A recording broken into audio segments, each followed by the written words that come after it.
Corrosion means decaying of metals. When any metals react with its surrounding environment like moisture, air, oxygen, sulfur, etc., then it start decaying by the chemical process. This is called corrosion. Okay. Now we know that when iron when exposed to moist air for a long time acquires a coating of brown flaky substance called rust. We know that iron is corroded. It got rust. Why? How? When it exposed to moist air for a long time, then it acquires a coating of brown flaky substance which is called rust. Because in air, oxygen and moisture is present. So iron react with oxygen and moisture or water vapor O2 and S2O. It forms iron hydroxide, which is a brown flaky substance. That substance is called rust.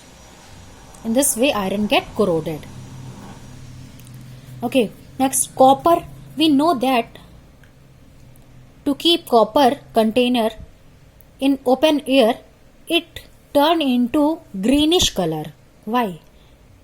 Copper react with moist carbon dioxide. It has tendency to react with carbon dioxide in the air, which is present in our air, and slowly loses its shiny brown surface and gains a green coat.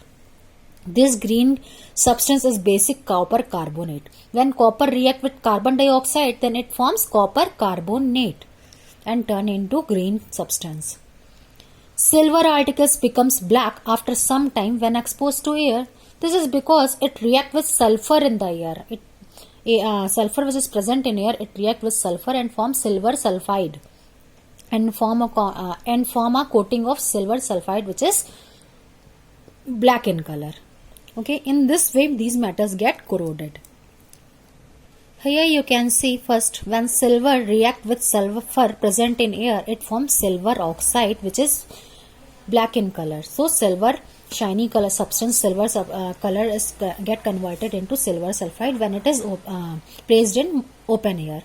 And copper react with carbon dioxide when it is placed in open air and form copper carbonate which is green in color.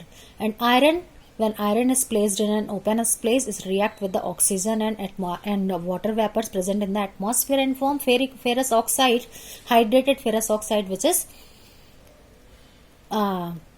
brown flaky substance which is called rust. Okay.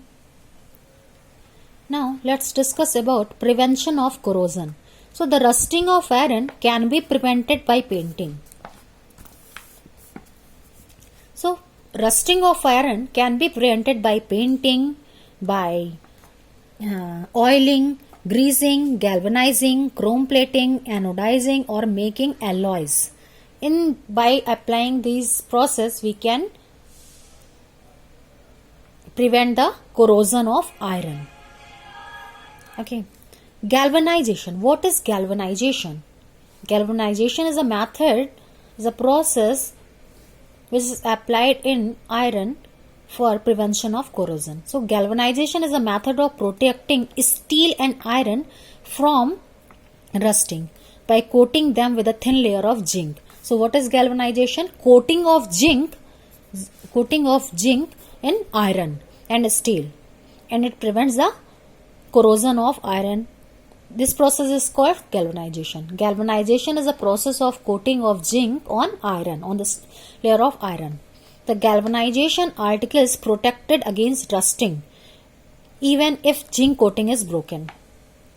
If zinc coating is breaking, then galvanization article is protected against rusting. It will not get corroded. Okay. Next is alloying. Is a very good method for improving the properties of any metal, and we can get the desired property by this method. For example, a stainless steel which we use for food in our kitchen, which are used as kitchen utensils.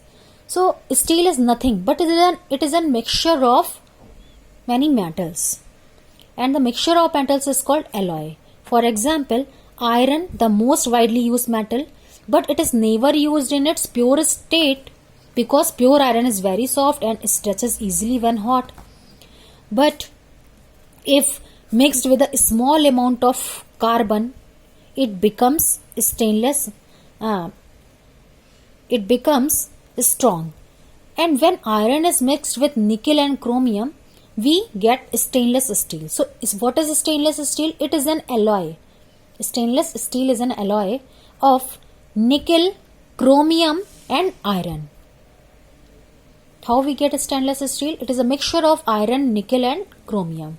When iron is mixed with nickel and chromium, it converts into stainless steel and it improves the quality of iron. It is shiny substance. It does not get corroded, which is hard and does not rust. Thus, if iron is mixed with some other substance, its property change. In fact, the property of any metal can be changed if it is mixed with some other substance. So the substance added may be metal or non-metal. Okay. Here you can see, if one of metal is mercury, then the alloy is known as amalgam. The electrical conductivity and melting point of an alloy is less than that of pure metal. Okay. For example, brass. Brass container, you must have seen. An alloy of copper and zinc. Brass is an alloy of copper and zinc. And bronze, an alloy of copper and tin. Bronze is an alloy of copper and tin. Are not good conductor of electricity, whereas copper is used for making electrical circuits. So when it is mixed with other substances, it changes physical and chemical properties also. Okay. Solder, an alloy of lead and tin, has a low melting point and is used for welding electrical wires together. In this way, by alloying, we can change the property of any metals.